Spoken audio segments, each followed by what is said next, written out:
Hello दोस्तों, स्वागत है हमारे यूट्यूब चैनल पाठशाला 21 में। आज हम देखेंगे इकोनॉमिक स्टैटिक्स का lecture number 6, diagrammatic representation of data. अपन ने पिछले लेक्चर्स में देखा था कि अपन डाटा को टेबल की फॉर्म में कैसे रिप्रेजेंट करते हैं, फ्रीक्वेंसी के थ्रू कैसे रिप्रेजेंट करते हैं। तो अपन वही आगे इसका पोर्शन है डायग्राम की फॉर्म में रिप्रेजेंट करना, क्योंकि ये इजीली अंडरस्टूड होता है डायग्राम की फॉर्म में। चलिए देखते हैं अपन आगे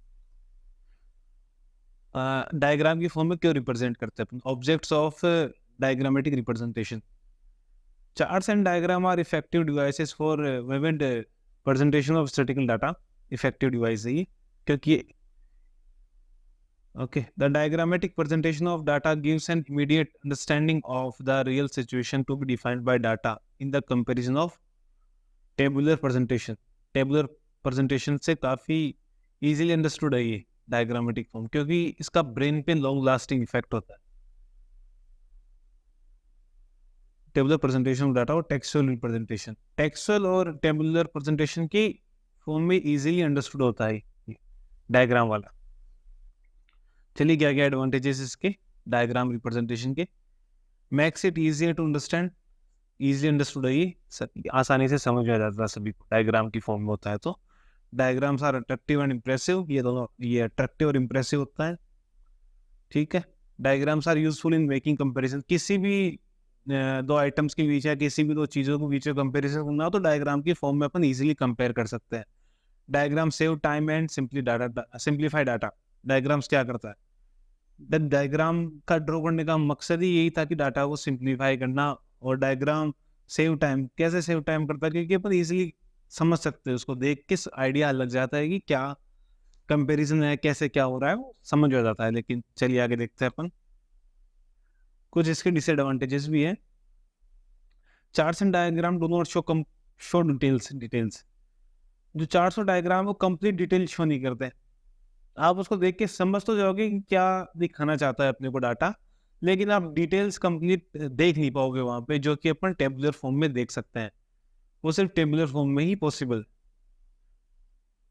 टेबल्स की फॉर्म में जो रिप्रेजेंट होता है डाटा, वहां पे ही आपको फुल डिटेल मिलेगी, डायग्राम और ग्राफ के अंदर नहीं मिलेगी। Requires much time to construct. Diagram और ग्राफ बनाने में काफी टाइम लगता है। एक ये इसका डिसएडवांटेजेस है। ये types of charts and diagram, ये कुछ यहाँ पे टाइप्स हैं। इन डायग्राम की फॉर्म में अपन डाटा को रिप्रेजेंट कर सकते हैं। लाइन डायग्राम और ग्राफ, ये इनको डायग्राम भी बोल सकते हैं और ग्राफ भी बोल सकते हैं, दोनों का मतलब सेम है, तो कंफ्यूज होने की कोई बात नहीं है इसके अंदर। Line diagram, bar diagram, pie diagram, picto diagram, histogram, frequency polygon, ogive, ये सब इसके टाइप्स है डायग्राम को रिप्रेजेंट करने के। चलिए आगे अपन एक एक को डिस्कस करेंगे अब डिटेल के अंदर, तो थोड़ा ध्यान से देखना। सबसे पहले आता है ना लाइन डायग्राम और ग्राफ, एक ही बात है डायग्राम और graph. The most common method of representing statical data specially used in business and commerce. कहाँ पे यूज है, बिजनेस एंड कॉमर्स है। When data are shown in accordings with the time of occurrence. जब कोई भी data time के according show होता है, टाइम ऑफ अकरेंस, तब उस डाटा को अपन लाइन डायग्राम पे रिप्रेजेंट कर सकते हैं। टाइम पे शो मतलब जैसे कि मान लीजिए 2011 के अंदर इंडिया की पॉपुलेशन 100 करोड़ थी, 2021 के अंदर 150 करोड़ हो गई, तो ये डाटा क्या टाइम के अकॉर्डिंग है, 2011 2021। तो इसको अपन लाइन डायग्राम की फॉर्म में रिप्रेजेंट कर सकते हैं। चलिए आगे देखते हैं। वैसे एग्जांपल सारा क्लियर हो जाएगा, डेफिनेशन थोड़ी सी लगती होगी आपको, कुछ समझ में नहीं आ रहा, लेकिन जैसे ही आप इसका एग्जांपल या डायग्राम देखोगे तो आपके ये सारा कॉन्सेप्ट क्लियर हो जाएगा। चलिए आगे देखते हैं। The line diagram show by means of curve straight line the relation between two variable. ये आगे देखेंगे अपन, कर्व और स्ट्रेट लाइन की फॉर्म में शो किया जाता है। ये क्या है, ये अभी आगे जो डायग्राम बनाएंगे अपन उसमें हो जाएगा सारा फंडा क्लियर एकदम। Two straight lines, one horizontal and one vertical, are drawn on graph paper which intersect at the point is called origin. ये भी बताऊंगा मैं diagram. The given data are presented as points on the graph paper. The points of any, the position of any point is determined by its distance from the axis on the basis of given data. The consecutive points thus obtained are joined by pieces of straight lines. जो भी points आएगी data की, उन्हें अपन straight lines की कि form में join कर देंगे, और स्ट्रेट लाइन को जब पॉइंटों को ज्वाइन करते रहेंगे तो लाइन आ जाएगी, तो उससे क्या हो जाएगा, लाइन डायग्राम। चलिए आगे देखते हैं अपन, फंडा पूरा क्लियर करते हैं।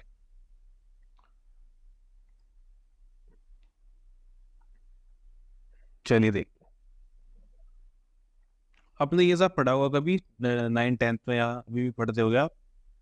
बेसिकली ये होता है ग्राफ। इसने पिछले थ्योरेटिकल पोर्शन में बताया था, एक होती है हॉरिजॉन्टल एक्सिस जिसे अपन बोलते हैं एक्स एक्सिस, ये हॉरिजॉन्टल एक्सिस है, और ये है वर्टिकल एक्सिस, वाई एक्सिस। और जहां पे ये दोनों लाइनें इंटरसेक्ट करती हैं उसे बोलते हैं अपन ओरिजिन। ये भी वाई एक्सिस हो गई, और ये हो गई एक्स एक्सिस। जो इकोनॉमिक्स से सारी एक्टिविटी वो बेसिकली इसी पोर्शन में हो जाती है कंप्लीट, इस वाले पोर्शन। ये 3 क्वाड्रेंट तो मैं बता देता हूँ आपको क्या क्या इसे बोलते हैं। ये है फर्स्ट क्वाड्रेंट,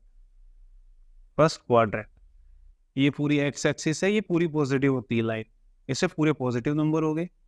वाई एक्सिस पे यहाँ पे पूरे पॉजिटिव नंबर हो गए, तो इसके अंदर एक्स भी पॉजिटिव है और वाई भी पॉजिटिव है। ये है फर्स्ट क्वाड्रेंट। इन दोनों के बीच में एंगल है यहाँ पे 90 डिग्री का, ठीक है। यहाँ पे वाई एक्सिस पॉजिटिव है लेकिन एक्स एक्सिस नेगेटिव है। यहाँ पे अगर एक्स एक्सिस पॉजिटिव है तो जिस इसके अपोजिट वाला है, जो इसकी जस्ट मिरर इमेज है, वहां पे ही नेगेटिव होगा। तो यहाँ पे एक्स है नेगेटिव, वाई है पॉजिटिव। यहाँ पे एक्स नेगेटिव है और यहाँ पे वाई हो गया नेगेटिव। तो ये है थर्ड क्वाड्रेंट, ये था सेकंड, ये हो गया थर्ड, ये है फोर्थ। यहाँ पे दोनों नेगेटिव है, यहाँ पे एक्स पॉजिटिव है और वाई नेगेटिव। यहाँ पे सबके बीच, इनके बीच कंसेक्यूटिव 90 डिग्री का एंगल है, और ये पूरा कंप्लीट हो गया 360 डिग्री का एंगल। तो चलिए स्टार्ट करते हैं अपन। एक एग्जांपल लेंगे अपन। फॉर एग्जांपल मैं लेता हूँ यहाँ पे एक टाटा का शेयर है, टाटा कंपनी का शेयर। शेयर जानते होगे ना, उसकी शेयर की प्राइस होती है, शेयर मार्केट आप लोगों को पता होगा, करते होगे आप लोग ट्रेडिंग। 2015 में उस शेयर की प्राइस थी फॉर एग्जांपल 200 रुपये पर शेयर। 2016 में इसकी हो गई 300 रुपये।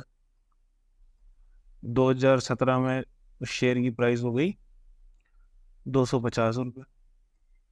2018 में उस शेयर की प्राइस है 400 रुपये, और 2019 में उस शेयर की प्राइस है 450 रुपये। फॉर एग्जाम्पल ये अपने को एक स्टैटिकल डाटा दिया हुआ है। अब अपने को इसको लाइन ग्राफ की फॉर्म में या ग्राफ की फॉर्म में रिप्रेजेंट करना है। तो फर्स्ट ऑफ ऑल मैं थोड़ी सी जगह खाली कर लेता हूँ, उसे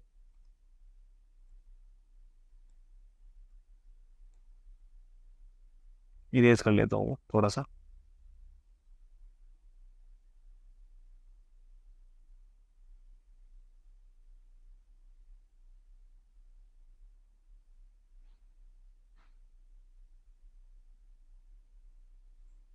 तो चलिए देखते हैं अपन।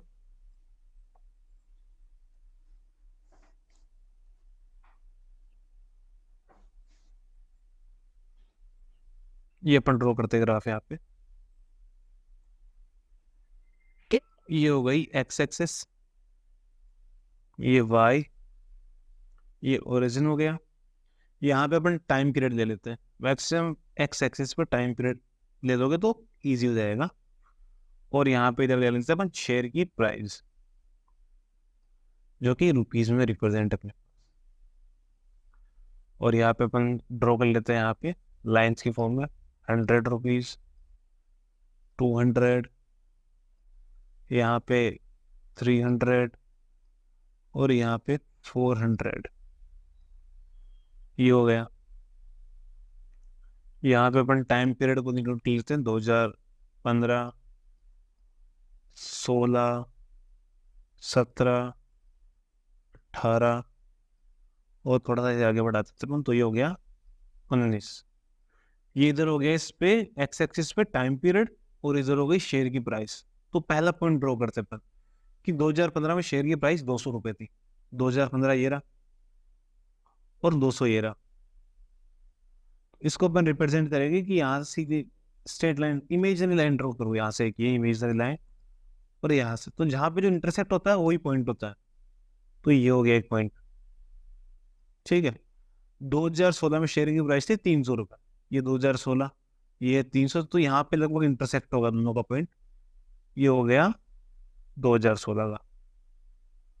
ठीक है, 2017 में था 250, 2017 ये रहा 250 आएगा, 200 और 300 के बीच, तो यहाँ कहीं पे 2050 होगा।